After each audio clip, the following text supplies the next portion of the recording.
Most leadership teams would tell you that there's only like two roles in the company. You're either building stuff or you're selling stuff. And so the question is like, and if you're not doing one of those things and you're helping somebody else do that thing more efficiently, I think people need to be, clear about what your company's trying to do. You do need to have some idea of how it maps to you, because some of those things that are happening at a macro level, they may take time, but they will work their way down into what you're trying to do. Companies that are in growth phase, will typically try to move with velocity, right? And that means that you're going to have to execute things efficiently and quickly. Dealing with growth is actually hard because you never move faster than when you're growing. You don't have time to do things.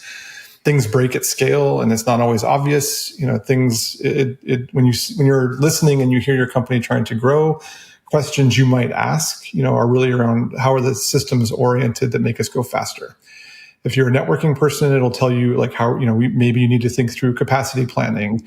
Maybe you need to think through procedurally, how are we going to, handle changes inside that support lines of business. Maybe the discussion is about one particular line of business over another, and that's going to be a student body left.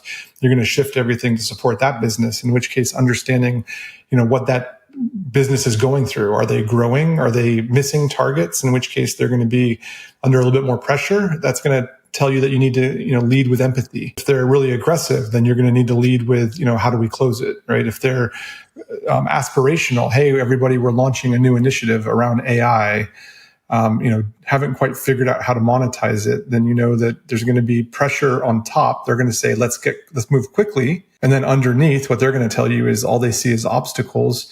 And so if you're supporting them, do you align to the top? Let me feed into the art of the possible. Or do you align with the bottom?